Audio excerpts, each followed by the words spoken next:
এগুলো কিভাবে বানাবো? শ্রমিক কিংবা মজুর, কারিগর কিংবা দায়িত্ব পালনকারী অথবা প্রতিনিধিকারী, তাদের বেতন ভাতা আমরা কোথা থেকে জোগাড় করব? আর যে সকল কৃষক নিজেদের জমিতে ফসল করবে তাদের কাছ থেকে কোন হারে গম ক্রয় করব?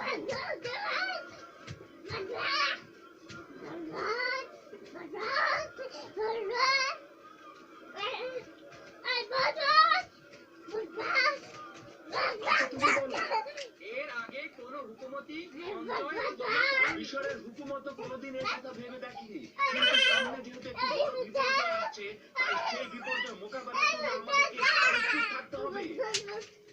আর এতে কোনো সন্দেহ নেই যে আপনাদের সাহায্য সহযোগিতা ছাড়া আমাদের আর কোনো পথ নেই। আপনারা কি এতে রাজি আছেন যে এই মৃত্যু অভাব থেকে নিজেদেরকে নাজাত দিয়ে একে অপরের সাথে কাজ করতে? বোঝাই যাচ্ছে নিজেদের নাজাতের জন্য তালাশের দরকার। আমরা তো সহযোগিতা করতে চাই, কিন্তু কিভাবে করব? আমি আপনাদেরকে সেই রাস্তা বলে দেব। আমি প্রথমে যে বিষয়ে কথা বলতে চাই সেটা হচ্ছে কর। মিশরের অভিজাত ও ধনী সম্প্রদায় প্রতি বছর তাদের নিজেদের আয়ের একটি অংশ আয়কর হিসেবে মিশরের হুকুমতকে দিতে বাধ্য থাকেন। আমরা তাদের আয়কর মওকুফ করব যারা তাদের আয়কর নির্দিষ্ট সময়ের পূর্বে প্রদান করবেন, এবং যারা বিগত 4 বছরের আয়কর প্রদান করবেন তাদেরকে 2 বছরের আয়কর মওকুফ করে দেওয়া হবে। এবং কেউ যদি আগামী 7 বছরের কর অগ্রিম প্রদান করে তবে পরবর্তী 14 বছরের কর তার মওকুফ হয়ে যাবে। আরে এটা আমরা 7 বছর পূর্বেই আমাদের সব আয়কর দিয়ে দেব। এটা তো আমাদের জন্য লাভজনক।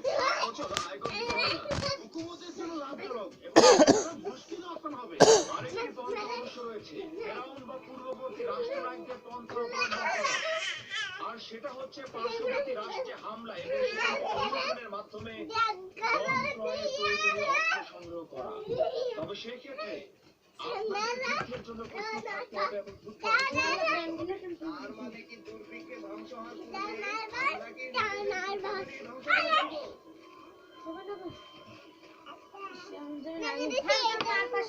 হইল কইতে বাসা হইল ধরে এসে মুই করো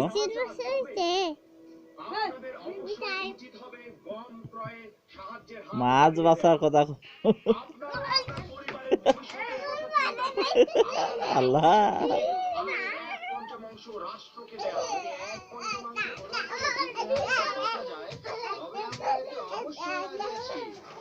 যুদ্ধ সবসময় মানুষের রক্তের বিনিময়ে রাজ্যের কোষাগার পূর্ণ করে। যুদ্ধ দেখতে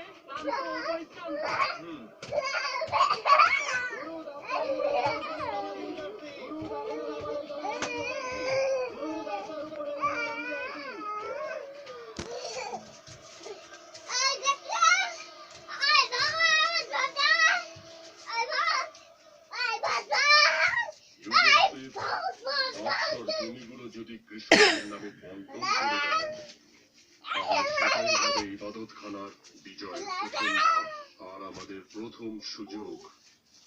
কিন্তু যে বিষয়টি ভুলে গেলে চলবে না সেটা হচ্ছে গম গুদামজাত করা। সাধারণত যে পরিমাণ গম সংগ্রহ করি তার চাইতে বেশি সংগ্রহ করতে হবে। দ্রুতই দেখতে পাবো যার কাছে অতিরিক্ত গমের ভান্ডার থাকবে মিশরের ভাগ্য তার হাতে লেখা থাকবে। তার মানে কি প্রধান খাদেম ইউজারশিপের গম সম্পর্কিত দুর্ভিক্ষের ভবিষ্যৎবাণী বিশ্বাস করছেন?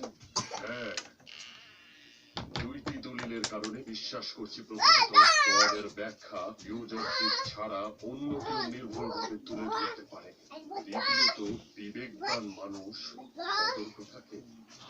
আমরা আগামীকাল থেকে নিজেদের কয়েকজন প্রতিনিধি নিয়োগ করব গম ক্রয় করার জন্য। কাজটা খুব গোপনীয় ভাবে করতে হবে। ফির খোলা আছে আরে যদি ইবাদতখানার গুদাম দিন আগে দে গমে ভরে ফেলা না হয় তাহলে ভবিষ্যতে কিভাবে ইবাদতখানার স্বাধীনতা হেফাজত করব এবং কিভাবে ইউজারশিপের সঙ্গে লড়াই করব? ইবাদতখানার যদি নিজেদের রুটি না থাকে তবে নিঃসন্দেহে ইউজারশিপের সামনে আমাদের মাথা খুঁজে বের করতে হবে।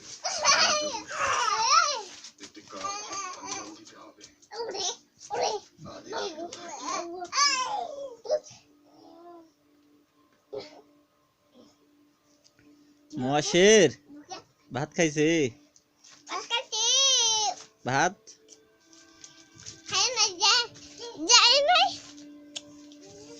তুই ভাত খাইছে পাইছে তখন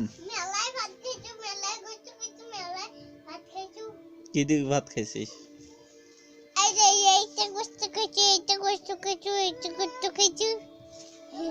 এই দেখ মশের খেলা হচ্ছে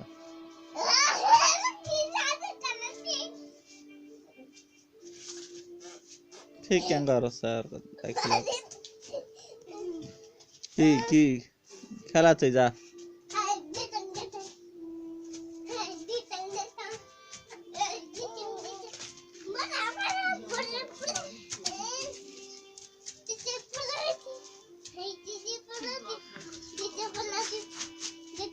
আমি একজন ভালো সহধর্মিণী ছিলাম না।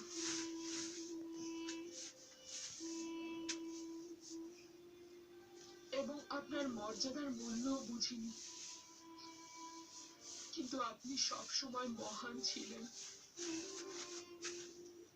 এখন এই জীবনের শেষ মুহূর্তে